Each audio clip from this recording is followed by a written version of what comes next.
Miyambu Kurumjari. Haukiba migi tangum dagi tolok liberang asing asi fauba tang dulai tana leitri. Hiram masigi matang do ELITETV na akan na putok coba Voice of the People miyam na miyang tado na lagli. Ngasi su Voice of the People yang kay matoy suba episode ta haukiba July gitang kontrada ibo yang masanglenda Fox na sendo na no magi oiba People Convention na mapangtuki. Convention na duda Churasampura madi kangpopi fauba nupi singi oiba kungsat na masat kani haido na warip na kray. Madugi matang da Voice of the People na senzab episode miyam punna miyang tamin na say. Ngasi July gitang kontra nomajen men asida koi ibu ama sumangila sanglen sida koina Federation of Civil Society Organization sinjari ba koi convention si ategi karimta nate ngasi tongan ba koi gi kasin koi haiba tari periphery area da amadi affected area da leriba loinana haiba tarik ahom dagi ngasi kukina Manipur da attack tawrokna chathari ba khongjang asida maruina thongdang lauriba maru mapang sing tongan imalup sing tongan ba koi gi lekai dagi voluntary singi apa maki matung ina makoi ki apa mai beding si Manipur da tongan baleriba se punsan narkan da amato ba wakalon da koi amato ba agenda da satmi no hai bagi wafam da akan mong thamapuna maram orakan da Federation of Civil Society Organization na basi punsan nambagi da makta koi nahana punsan ba yamani du ba hana chen song ba koi ki organization sing da haije bani du makoina chali ba line da sum chatpana maram orakan da koina mayam gi apa ba on demand of the koi ki affected area and some koi ki local gi organization sing gi apa ma du gi matung ina Manipur da leriba chesho ima lupsing loina local gi organization sing yamna wabiri ba effective area gi koi gi andugum la ba theng phang ba miyoi sing sigi apa ma du gi matung ina koi ji punsala kanda apun ba agenda ma sema kanda koi Manipur da ngasi koi ki thengnana ba gi damakta andugum ba agenda apun ba agenda se masitagi hendokna koi myam tanara kanda changmina na ba gi wakhalon da koi convention semjabani aduna koi na maru ina semeba si atai ka sunate ngasi mana apam lambida ngasi amana hai amana makada chelo hai amana awang da chelo hai amana maira pai hai amana chirin polis pamoi masina maram war kanda koi na sangada ba bichelas di changdra kanda koi na sigumba pope ganda gi type ta adugum laba koi gi imai bial sing natraga like local club sing je awaba makairum da awaba pebegi makairum da chatpa se masi chatna ba gi da makta koi district level da koi na semeba committee si ke loina na district level da tongan ba local level da koi sema kanda koi gi apun ba haiba wakan jine koi na apun ba haiba wakan sida sala kanda samara ba ngasi di koi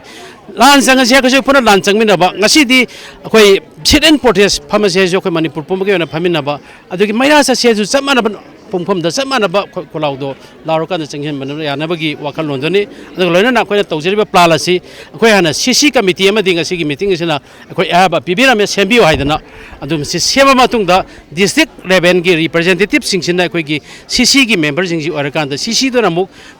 district gi member sing do ma magi local area da organize orakan da gumba mapung pha ba ma ohen ba adu na ngasi koina khanjari ba plan si ahan bada akoi gi laik lai su haiba akang ahi myam koi gi lai oigraba oidriba hajik tongan ba ahan gi lupsu sembire nan koi chaishu tara haibra ka nomsu makoi gi si koi gi advisor or kan think o helagan da dagi university gi tongan ba kanggu sing si koi gi think o hen ba akoi gi tawada ba action tawada ba koi gi way se makoi da han consent tor kan da parja myam gi apam madu da makoi da hair kan da makoi na consent to kan da makoi na pirko suggestion do madu koi changjan ba akoi na khanjari ba se Manipur gi leriba mitai gi Nucingba mitai chuna jati mani chingawena na lok kontra ka mari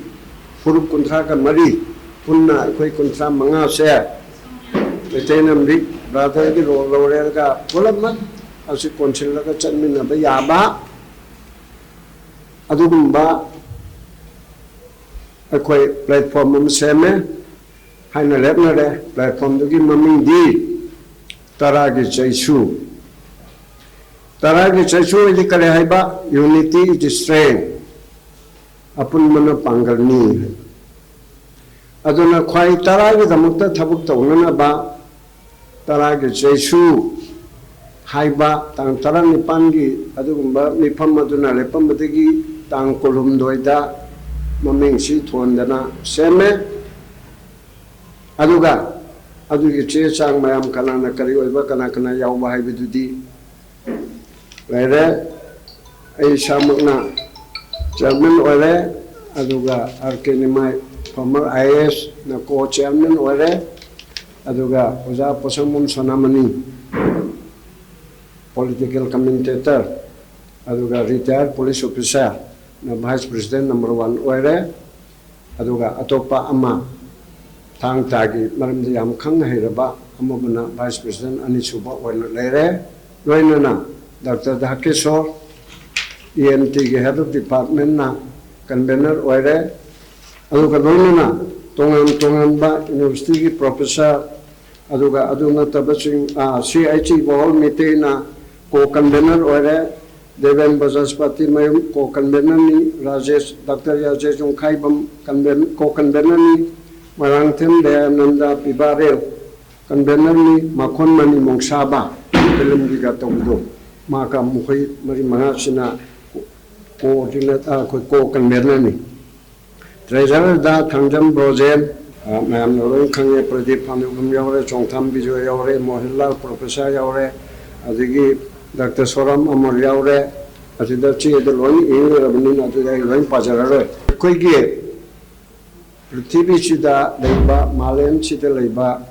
Mete mayam gi apun ma sanana ba aduga loinana mete khaktana taba ekoi ge loinana leiminani ba tongan ba purup singchu haure haraga adumba tara ge chechu na leng thong phai haiba sigi makhada asigumba platform ama. This is not a Kalahani society ama not a body ama not a platform ama common platform ama achige maroi budi ekoi ge tongan ba kam mayam ama pulleraga apun malup ni atu ni aidan mayam ama sem chalo haidi ba sem ni ba mayam ngara na hanju sem na chim loi ni tai adu diga han le ri ba kholi ba mayam mul chile haidi ba mayam do mai ma gi thokpa dum le chanu kamun oi ba thabuk khang da ekoi punna ekoi gi le ri ba bodi usina Manipur gi masak khar na ra ba magi tongan ba sinpham da leiba mioi sing sabani na ekoi sina advisory in nature think tank ki mong da mayam da bokta pi ba khana ba ne na ba aduga chen ma chong ba ma taw bu de je lai ba mayam che ko mi am ko ha phok lai ba mayam che aduna dum taw je sanu mera pa bi ne taw je sanu madu bu gai tong na ba soi hi da na ba moi ne taw bu de yeng chin ja ba ka jan gi ro lai ta re moi na Mana tahu na hari dah kena timbul tingam deh, atu bu being a guardian ki role oina, ekoi gi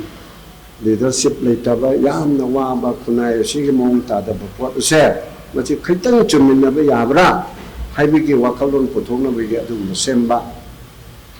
platform mana ni, atu na hari ba platform ase masih di mayam da hongdok cere, makasih co-chairman arkeni mai. Kita sini kalau happy kan ni. Kalau saya chairman nasi thambi gitu ni, apa ini organisasi mata mohon sejauh saplan tu jauh.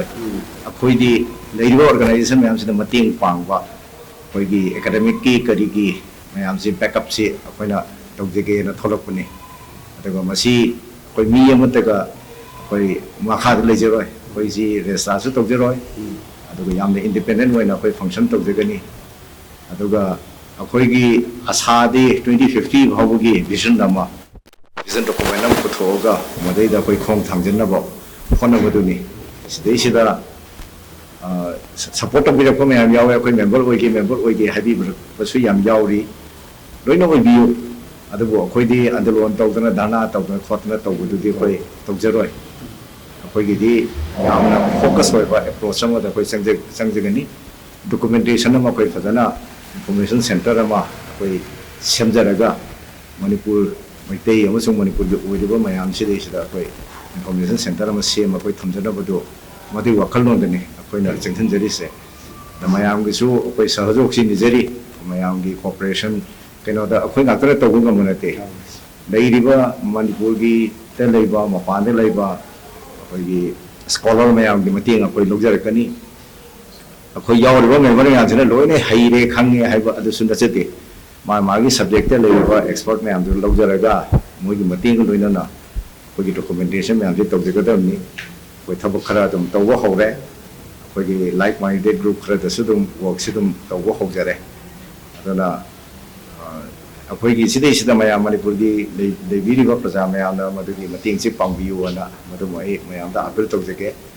मयाम हान लेबो organisation ma'am जे पाखट भी गनु मसी सप्लान तौगनी है मदुगी मरम सुलै लेजते अखोई दी purely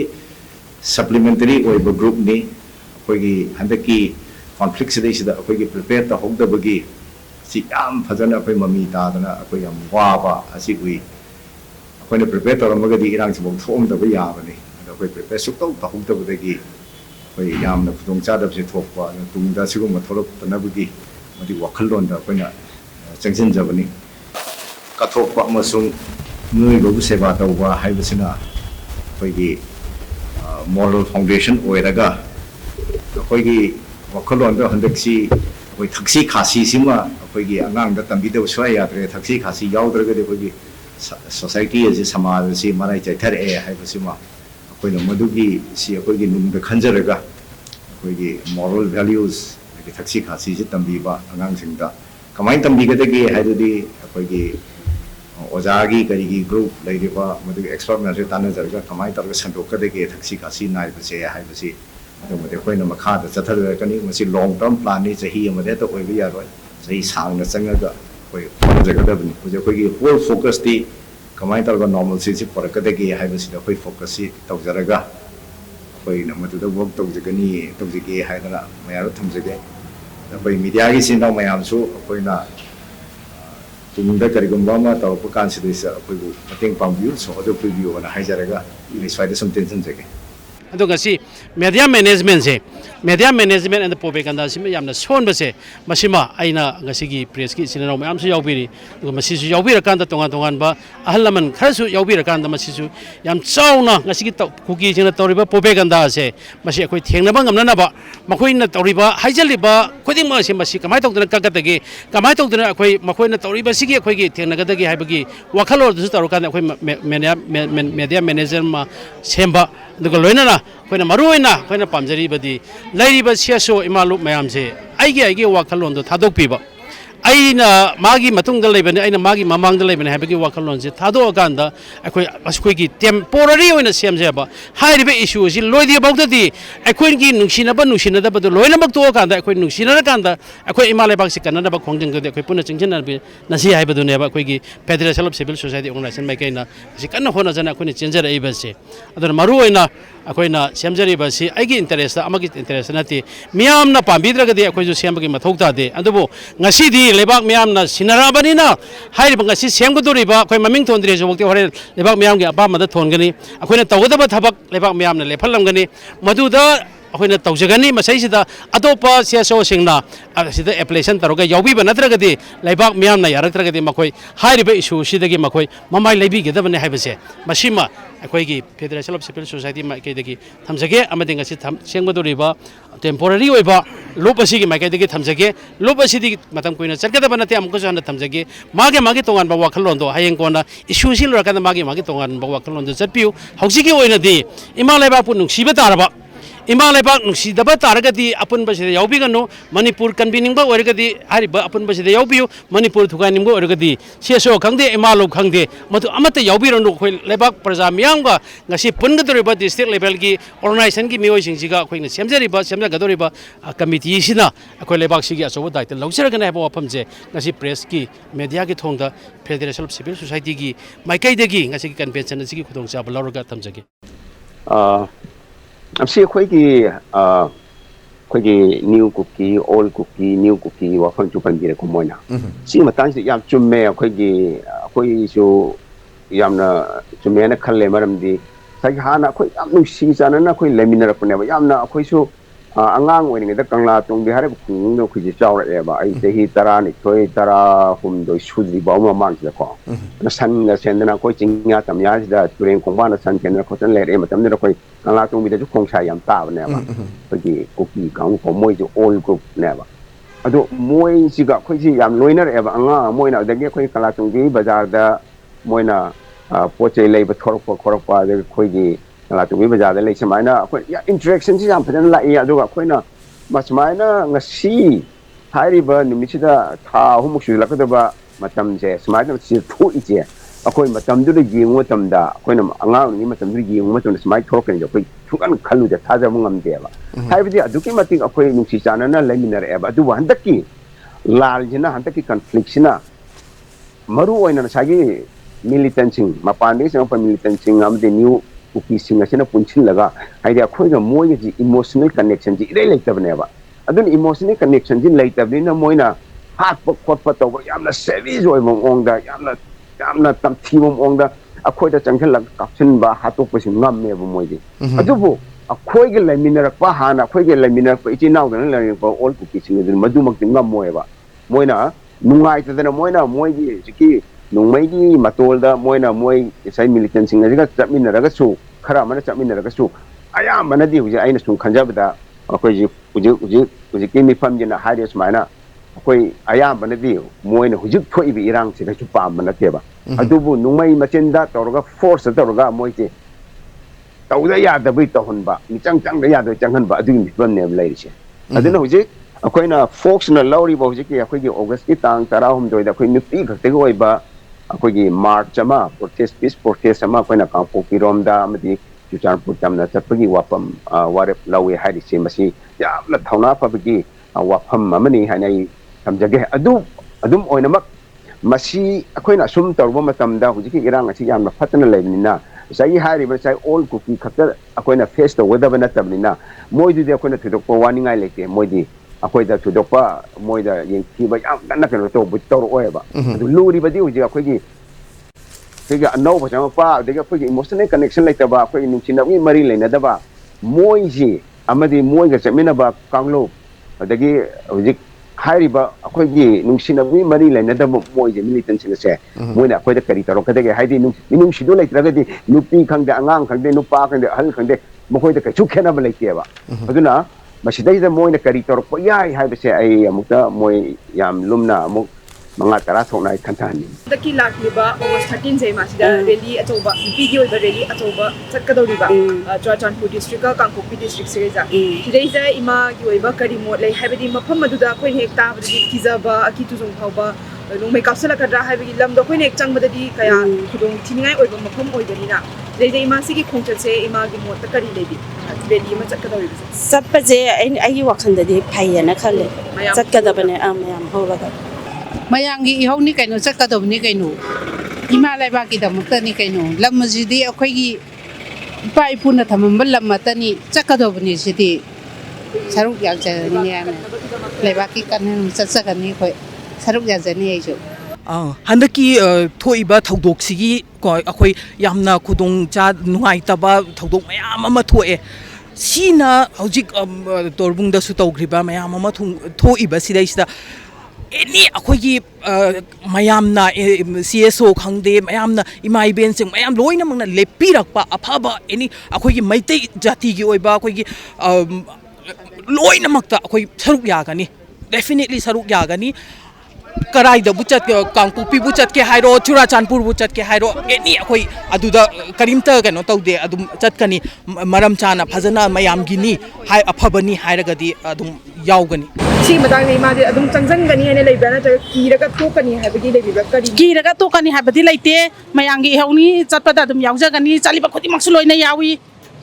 ꯆꯠꯄꯨ ꯆꯠꯁꯤ ꯍꯥꯏꯔꯒꯗꯤ ꯑꯩꯈꯣꯏ ꯆꯪꯖꯟꯕ ꯌꯥꯎꯒꯅꯤ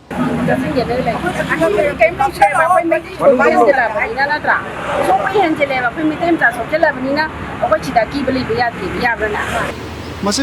ꯊꯣꯏꯗꯣꯛꯅ ꯀꯥꯏꯗꯕ꯭ꯔꯥ ꯈꯜꯂꯦ ꯍꯥꯏꯗꯤ ꯑꯩꯈꯣꯏꯅ ꯀꯔꯤꯒꯨꯝꯕ ꯑꯆꯨꯝꯕ ꯄꯣꯠ ꯑꯃꯗ ꯄ꯭ꯔꯣꯇꯦꯁ ꯇꯧꯕꯅꯤꯅ ꯃꯣꯏꯅ ꯍꯤꯡꯁꯥ ꯇꯧꯔꯛꯄꯒꯤ ꯋꯥꯈꯜꯗꯨꯁꯨ ꯊꯥꯗꯣꯛꯄꯅ ꯐꯩꯌꯦꯅ ꯈꯜꯂꯦ ꯑꯩ ꯆꯍꯤ ꯃꯇꯥꯁꯤꯗ ꯌꯥꯎꯔ ꯀꯩꯗꯧꯅꯤ ꯆꯠꯄ ꯉꯝꯃꯣꯏꯗꯣꯏꯅꯤ ꯂꯩꯔꯤꯕ ꯏꯆꯥ ꯏꯁꯨꯒꯨꯝꯕꯗꯤ ꯃꯣꯏꯗꯤ ꯆꯠꯍꯟꯒꯗ꯭ꯔꯥ ꯃꯣꯏꯗꯤ ꯑꯃꯅ ꯒꯥꯔꯤ ꯆꯠꯈ꯭ꯔꯦ ꯑꯗꯒꯤ ꯑꯃꯅ ꯊꯕꯛ ꯀꯥꯈ꯭ꯔꯦ ꯑꯗꯨꯅ ꯃꯣꯏ ꯌꯥꯎꯔꯒ ꯌꯥꯎꯒꯦꯅ ꯈꯟꯕꯤꯕ꯭ꯔꯥ ꯌꯥꯎꯒꯦ ꯍꯥꯏꯅꯗꯤ ꯃꯅꯤꯄꯨꯔ ꯏꯃꯥꯒꯤ ꯂꯩꯕꯥꯛꯀꯤꯗꯃꯛꯇ ꯁꯔꯨꯛ ꯂꯣꯏ ꯌꯥꯖꯒꯦꯅ ꯈꯟꯖꯩ ꯌꯥꯎꯒꯅꯤ ꯑꯩꯈꯣꯏ ꯀꯤꯗꯦ ꯀꯩꯗꯧꯕꯩ ꯀꯤꯗꯣꯏꯅꯣ ꯅꯠꯇ꯭ꯔꯥ ꯏꯃꯥ ꯂꯩꯕꯥꯛ ꯀꯟꯕꯒꯤꯗꯃꯛꯇꯅꯦꯕ ꯆꯠꯇꯣꯏꯁꯦ ꯅꯠꯇ꯭ꯔꯥ ꯆꯠꯀꯗꯧꯅꯦ ꯀꯩꯗꯧꯕꯒꯤ ꯀꯤꯕꯝ ꯊꯣꯛꯇꯦ ꯃꯔꯝꯗꯤ ꯃꯈꯣꯏꯅ ꯀꯩꯅꯣ ꯇꯧꯕ ꯅꯠꯇꯦ ꯃꯈꯣꯏ ꯌꯥꯝ ꯊꯤ ꯌꯥꯅꯤꯡꯗꯦ ꯑꯗꯨꯝ ꯀꯤꯕ ꯊꯣꯛꯀꯧꯒꯦ ꯏꯃꯥꯒꯤ ꯃꯣꯠꯇ ꯀꯔꯤ ꯂꯩ ꯃꯁꯤꯒꯤ ꯈꯣꯡꯆꯠꯁꯦ ꯑꯗꯨꯝ ꯆꯠꯁꯟꯒꯦ ꯍꯥꯏꯅ ꯈꯟꯕꯤꯕ꯭ꯔꯥ ꯅꯠꯇ꯭ꯔꯒ ꯀꯤꯔꯦ ꯍꯥꯏꯗꯨꯅ ꯇꯨꯡꯍꯜꯂꯒ ꯂꯩꯍꯧꯕꯒꯤ ꯑꯄꯥꯝꯕ ꯑꯩꯈꯣꯏ ꯁꯨꯝ ꯆꯠꯁꯤꯟꯕꯗꯤ ꯄꯥꯝꯃꯤ ꯃꯌꯥꯝ ꯍꯧꯔꯒ ꯆꯠꯀꯅꯤ ꯍꯥꯏꯅ ꯃꯌꯥꯝ ꯂꯣꯏ ꯂꯦꯞꯅꯔꯦ ꯁꯤꯕ ꯆꯪꯕ ꯍꯥꯏꯗꯨꯗꯤ ꯑꯩꯈꯣꯏ ꯏꯔꯥꯏꯕꯛꯀꯤꯅꯤ ꯏꯃꯥ ꯂꯩꯕꯥꯛꯀꯤꯗꯃꯛꯇ ꯊꯋꯥꯏ ꯀꯠꯈꯤꯕꯗꯨꯗꯤ ꯆꯪꯅ ꯁꯔꯒꯥꯕꯅꯦꯅ ꯈꯜꯂꯦ ꯑꯩꯈꯣꯏꯗꯤ ꯑꯗꯨꯅ ꯑꯩꯈꯣꯏꯗꯤ ꯁꯤꯗꯤ ꯐꯥꯎꯗꯤ ꯑꯩꯈꯣꯏ ꯀꯨꯀꯤꯒꯤ ꯃꯥꯌꯣꯛꯇꯗꯤ ꯈꯣꯡꯖꯪꯁꯦ ꯑꯗꯨꯝ ꯆꯪꯁꯟꯒꯅꯤ ꯍꯥꯏꯅ ꯑꯩꯈꯣꯏ ꯄ꯭ꯔꯖꯥ ꯃꯌꯥꯝꯅꯗꯤ ꯂꯦꯞꯄꯤ ꯑꯩꯈꯣꯏꯗꯤ ꯈꯨꯠꯇ ꯈꯨꯠꯂꯥꯏ ꯄꯥꯏꯕꯁꯨ ꯅꯠꯇꯦ ꯑꯗꯣ ꯑꯩꯈꯣꯏꯗꯤ ꯑꯌꯥꯝꯕ ꯃꯇꯝꯗ ꯑꯩꯈꯣꯏꯅ ꯂꯥꯎꯔꯤꯕꯁꯤꯗꯤ ꯑꯩꯈꯣꯏꯒꯤ ꯈꯨꯠꯂꯥꯏ ꯄꯥꯏꯗꯅ ꯈꯣꯜꯂꯥꯎ ꯂꯥꯎꯕ ꯈꯛꯇꯅꯦꯕ ꯑꯩꯈꯣꯏꯅ ꯁꯨꯃꯥꯏꯅ ꯇꯧꯔꯤꯕ ꯈꯣꯡꯆꯠ ꯑꯁꯤ ꯑꯩꯈꯣꯏꯗꯤ ꯑꯀꯤꯕ ꯂꯩꯇꯦ ꯑꯗꯨꯗꯤ ꯑꯗꯨꯝ ꯆꯪꯖꯟꯖꯒꯦꯅ ꯂꯩꯔꯦ ꯑꯩꯈꯣꯏꯗꯤ ꯀꯔꯤ ꯀꯤꯗ꯭ꯔꯦ ꯑꯩꯈꯣꯏ ꯃꯩꯇꯩ ꯊꯧꯕꯥꯜꯅꯤ ꯀꯩꯗ ꯑꯩꯈꯣꯏ ꯑꯀꯤꯕ ꯂꯩꯇꯦꯀꯣ ꯑꯩꯈꯣꯏ ꯈꯣꯡꯆꯠ ꯆꯠꯁꯟꯕꯗꯣ ꯑꯩꯈꯣꯏ ꯌꯥꯎꯒꯅꯤ ꯆꯠꯀꯅꯤ ꯆꯨꯔꯥꯆꯥꯟꯄꯨꯔꯗ ꯑꯣꯏꯔꯣ ꯀꯥꯡꯄꯣꯛꯄꯤꯗ ꯑꯣꯏꯔꯣ ꯑꯩꯈꯣꯏ ꯆꯠꯀꯅꯦꯕꯀꯣ ꯑꯩꯈꯣꯏ ꯀꯩꯝꯇ ꯂꯩꯇꯦ ꯃꯣꯏꯒ ꯑꯩꯈꯣꯏꯒ ꯍꯧꯖꯤꯛ ꯂꯥꯟꯊꯦꯡꯅꯒꯦꯅ ꯑꯩꯈꯣꯏꯗꯤ ꯂꯩꯔꯤꯀꯣ ꯑꯩꯈꯣꯏ ꯀꯩꯝꯇ ꯑꯀꯤꯕ ꯂꯩꯇꯦ ꯑꯩꯈꯣꯏꯗꯤ ꯈꯨꯠꯂꯥꯏꯁꯨ ꯑꯝꯇ ꯌꯥꯎꯗꯦ ꯈꯨꯠꯂꯥꯏ ꯌꯥꯎꯗꯦ ꯈꯨꯠꯂꯥꯏ ꯌꯥꯎꯗꯅ ꯑꯩꯈꯣꯏ ꯃꯣꯏꯅ ꯈꯨꯠꯂꯥꯏ ꯌꯥꯎꯗ꯭ꯔꯁꯨꯅ ꯑꯩꯈꯣꯏ ꯈꯨꯠꯂꯥꯏ ꯌꯥꯎꯔꯣꯏ ꯍꯥꯏꯕꯀꯣ ꯑꯁꯤ ꯈꯔ ꯁꯤꯗꯒꯔꯦ ꯂꯩꯍꯧꯕ ꯂꯩꯍꯧꯔꯦ ꯑꯩ ꯏꯁꯥ ꯃꯃꯥ ꯃꯆꯥ ꯁꯤꯗꯒꯦꯕ ꯂꯩꯕꯥꯛꯀꯤꯗꯃꯛꯅꯦꯕꯀꯣ ꯌꯥꯝ ꯋꯥꯔꯦ ꯑꯩꯈꯣꯏ ꯁꯥꯗꯦ ꯑꯩꯒꯤ ꯃꯣꯠꯇꯗꯤ ꯑꯀꯤꯕ ꯍꯥꯏꯕꯕꯨ ꯑꯩꯁꯨ ꯀꯥꯡꯄꯣꯛꯄꯤ ꯗꯤꯁꯇ꯭ꯔꯤꯛꯅꯤꯀꯣ ꯑꯩꯅ ꯂꯦꯝꯃꯩꯅꯤ ꯑꯗꯨꯕꯨ ꯑꯀꯤꯕ ꯍꯥꯏꯕꯕꯨ ꯀꯌꯥ ꯂꯩꯇꯦ ꯄꯨꯟꯁꯤꯟꯅꯕꯒꯤ ꯑꯣꯏꯅ ꯆꯠꯀꯗꯕ ꯔꯦꯂꯤꯅꯦꯕ ꯑꯩꯒꯤ ꯋꯥꯈꯜꯗꯗꯤ ꯏꯁꯣꯔꯒꯤ ꯃꯤꯡꯗ ꯄꯨꯟꯁꯤꯜꯂꯒ ꯆꯠꯂꯒ ꯄꯤꯁ ꯄꯨꯔꯛꯁꯅꯨ ꯍꯥꯏꯕꯒꯤ ꯑꯩꯒꯤ ꯑꯁꯥꯗ ꯊꯝꯃꯤ ꯁꯤ ꯃꯇꯥꯡꯁꯦ ꯑꯩ ꯆꯪꯁꯤꯜꯍꯟꯅꯤꯡꯉꯦ ꯑꯩꯒꯤ ꯃꯣꯠꯇꯗꯤ ꯍꯥꯏꯗꯤ ꯁꯤꯗꯤ ꯀꯩꯅꯣ ꯌꯧꯔ ꯑꯩꯈꯣꯏ ꯏꯁꯥꯒꯤ ꯈꯤꯇꯪ ꯅꯠꯇ꯭ꯔꯦꯕ ꯁꯤ ꯇꯨꯡꯒꯤ ꯖꯦꯅꯦꯔꯦꯁꯟꯒꯤꯁꯨ ꯌꯥꯎꯔꯕꯅꯦꯕ ꯁꯤꯗ ꯑꯩꯈꯣꯏꯅ ꯁꯤꯕ ꯆꯪꯕ ꯈꯨꯕꯥꯛ ꯍꯥꯞꯄꯒ ꯆꯪꯁꯤꯜꯍꯟꯅꯤꯡꯉꯦ ꯆꯠꯂꯒ ꯃꯣꯏꯅ ꯇꯧꯗꯣꯏꯁꯤ ꯀꯩꯅꯣ ꯍꯥꯏꯕꯝꯗꯤ ꯑꯩꯈꯣꯏꯗ ꯈꯪꯕ ꯗꯔꯀꯥꯔ ꯑꯣꯏꯅ ꯈꯜꯂꯦ ꯑꯗ ꯈꯪꯗꯦ ꯀꯩꯗꯧꯔꯛꯀꯗꯕꯅꯣ ꯍꯥꯏꯕꯗꯤ ꯑꯗꯣ ꯑꯁꯤꯒꯤꯗꯤ ꯑꯩꯅ ꯍꯥꯏꯕ ꯉꯝꯗꯦ ꯍꯥꯏꯗꯤ ꯃꯣꯏꯁꯤꯡꯁꯦ ꯒ꯭ꯌꯥꯟ ꯃꯦꯟ ꯇꯥꯗꯕꯅꯤꯅ ꯃꯤ ꯍꯥꯠꯄꯒꯤꯁꯨ ꯀꯤꯕ ꯂꯩꯇꯦ ꯑꯗꯨꯗꯨꯅ ꯑꯗꯨꯒꯤꯗꯤ ꯀꯤꯖꯩꯌꯦꯕ ꯃꯣꯏꯒꯤ ꯃꯌꯥꯝ ꯑꯩꯈꯣꯏꯅꯗꯤ ꯎꯔꯦꯀꯣ ꯑꯗꯨꯅ ꯍꯣꯏ ꯃꯣꯏꯅꯁꯨ ꯐꯖꯅ ꯃꯣꯏꯁꯨ ꯑꯗꯨꯃꯥꯏꯅ ꯈꯜꯂꯒ ꯑꯩꯈꯣꯏ ꯍꯥꯟꯅ ꯂꯩꯖꯔꯝꯕ ꯑꯩꯈꯣꯏꯒꯤ ꯀꯨꯀꯤ ꯃꯌꯥꯝꯁꯤꯅ ꯗꯤ ꯇꯧꯅꯤꯡꯗ꯭ꯔꯒꯁꯨ ꯀꯣ ꯑꯇꯣꯞꯄ ꯂꯥꯛꯏꯕ ꯃꯌꯥꯝ ꯑꯃ ꯑꯩꯈꯣꯏꯒꯤ ꯃꯅꯨꯡꯗ ꯆꯪꯉꯛꯏꯕꯁꯤꯀꯣ ꯃꯣꯏꯅꯗꯤ ꯑꯗꯨꯝ ꯄꯋꯥꯔ ꯂꯩꯕꯒꯤ ꯃꯅꯨꯡꯗ ꯃꯣꯏꯒꯤꯅ ꯑꯩꯈꯣꯏ ꯃꯌꯥꯝꯗ ꯇꯧꯔꯤꯕꯅꯤꯅ ꯑꯩꯈꯣꯏ ꯍꯥꯟꯅ ꯀꯨꯀꯤꯅ ꯇꯧꯔꯛꯇꯕꯗꯤ ꯈꯪꯗꯦ ꯑꯗꯨ ꯃꯣꯏꯁꯤꯅꯗꯤ ꯇꯧꯔꯛꯀꯗ꯭ꯔꯥ ꯃꯣꯏꯅꯁꯨ ꯑꯩꯈꯣꯏ ꯃꯤꯅꯨꯡꯁꯤꯗꯤ ꯄꯣꯛꯇꯕꯅꯤꯅ ꯇꯧꯔꯛꯀꯗ꯭ꯔꯥ ꯍꯥꯏꯕꯗꯨꯗꯤ ꯈꯪꯗꯕꯅꯤꯅ ꯑꯗꯨꯒꯤꯗꯤ ꯑꯩ ꯑꯗꯨꯒꯤ ꯀꯣꯃꯦꯟꯇꯤ ꯑꯩꯗꯤ ꯄꯤꯕ ꯉꯝꯃꯔꯣꯏꯀꯣ ꯑꯗꯨ ꯗꯦꯟꯖꯔꯗꯣ ꯊꯣꯛꯂꯛꯑꯒꯗꯤ ꯃꯌꯥꯝ ꯄꯨꯟꯅ ꯆꯠꯃꯤꯟꯅꯁꯦꯅ ꯍꯥꯏꯇꯥꯔꯒꯗꯤ ꯑꯗꯣ ꯃꯌꯥꯝ ꯄꯨꯟꯅ ꯆꯠꯃꯤꯟꯅꯕꯒꯤꯗꯤ ꯑꯗꯨꯝ ꯆꯠꯄꯗꯤ ꯌꯥꯏ ꯑꯗꯨꯒ ꯃꯣꯏꯅ ꯑꯩꯈꯣꯏꯗ ꯑꯦꯇꯦꯛ ꯇꯧꯔꯛꯄꯗꯨꯗꯤ ꯇꯧꯔꯛꯀꯗ꯭ꯔꯥ ꯇꯧꯔꯛꯑꯣꯏꯗ꯭ꯔꯥ ꯍꯥꯏꯕꯗꯨꯗꯤ ꯃꯣꯏꯒꯤꯗꯨꯗꯤ ꯑꯩꯈꯣꯏꯅ ꯈꯪꯕ ꯉꯝꯗꯦꯗꯅꯀꯣ ꯑꯗꯨꯗꯨꯅ ꯑꯗꯨꯝꯗꯤ ꯑꯩꯗꯤ ꯍꯥꯏꯕꯗꯤ ꯉꯝꯖꯗ꯭ꯔꯦ ꯑꯗꯣ ꯆꯠꯄꯅꯕꯨꯗꯤ ꯌꯥꯝ ꯐꯩ ꯉꯝꯃꯒꯗꯤ ꯑꯩꯈꯣꯏ ꯆꯠꯀꯗꯕꯅꯤꯀꯣ ꯍꯧꯖꯤꯛꯇꯤ ꯃꯣꯏꯅ ꯇꯧꯔꯛꯏꯕ ꯃꯌꯥꯝꯁꯤꯒ ꯍꯥꯏꯔꯗꯤ ꯃꯤ ꯍꯥꯠꯇꯅ ꯈꯣꯠꯇꯅꯀꯣ ꯑꯗꯩ ꯑꯩꯈꯣꯏꯁꯨ ꯂꯩꯐꯝ ꯆꯥꯐꯝ ꯈꯪꯗ꯭ꯔꯦ ꯍꯧꯖꯤꯛ ꯃꯣꯏ ꯏꯃꯥ ꯄꯣꯠ ꯌꯣꯜꯂꯤꯁꯤꯡꯁꯦ ꯂꯩꯐꯝ ꯆꯥꯐꯝ ꯄꯣꯠꯁꯤꯡ ꯁꯨꯃꯥꯏꯅ ꯁꯤꯠꯇ꯭ꯔꯦꯕ ꯃꯣꯏꯗ ꯅꯠꯇꯦ ꯑꯩꯈꯣꯏꯁꯨ ꯋꯥꯏꯀꯣ ꯑꯋꯥꯕꯕꯨꯗꯤ ꯑꯗꯨꯗꯨꯅ ꯆꯠꯄ ꯉꯝꯃꯒꯗꯤ ꯌꯥꯝ ꯕꯦꯁ ꯇꯥꯔꯦ ꯑꯩꯈꯣꯏ ꯄ꯭ꯔꯣꯇꯦꯛꯁꯟ ꯇꯧꯗꯅ ꯒꯣꯔꯃꯦꯟꯅꯀꯣ ꯄ꯭ꯔꯣꯇꯦꯛ ꯇꯧꯕꯤꯗꯅ ꯃꯣꯏꯅ ꯑꯩꯈꯣꯏꯗ ꯑꯗꯨꯒꯨꯝꯕꯒꯤ ꯑꯦꯇꯦꯛ ꯇꯧꯔꯛꯇꯗꯤ ꯃꯤ ꯁꯤꯅꯥ ꯊꯣꯛꯑꯗꯤ ꯑꯃꯨꯛꯁꯨ ꯅꯨꯡꯉꯥꯏꯇꯦꯀꯣ ꯑꯗꯨ ꯆꯠꯄꯕꯨꯗꯤ ꯌꯥꯝ ꯐꯩꯌꯦ ꯐꯕꯕꯨꯗꯤ ꯉꯁꯤꯒꯤ ꯑꯣꯏꯅ ꯚꯣꯏꯁ ꯑꯣꯐ ꯗ ꯄꯤꯄꯜ ꯃꯇꯥꯡ ꯑꯁꯤꯗ ꯂꯣꯏꯁꯤꯟꯖꯔꯦ ꯆꯦꯅꯦꯜ ꯑꯁꯤꯃꯛꯇꯗ ꯄꯨꯡꯐꯝꯁꯤꯃꯛꯇꯗ ꯊꯣꯛꯂꯤꯕ ꯊꯧꯗꯣꯛ ꯑꯁꯤꯒ ꯃꯔꯤ ꯂꯩꯅꯅ ꯀꯅꯥꯅ ꯀꯔꯤ ꯍꯥꯏꯔꯤ ꯍꯥꯏꯕꯗු ꯃꯊꯪꯒꯤ ꯑꯦꯄꯤꯁꯣꯗꯇ ꯈꯪꯃꯤꯟꯅꯁꯤ ꯉꯁꯤꯒꯤ ꯑꯣꯏꯅꯗꯤ ꯀꯥꯏꯅꯅꯕꯒꯤ ꯌꯥꯊꯪ ꯅꯤꯖꯔꯤ ꯄꯤꯅꯕꯤꯔꯁꯤ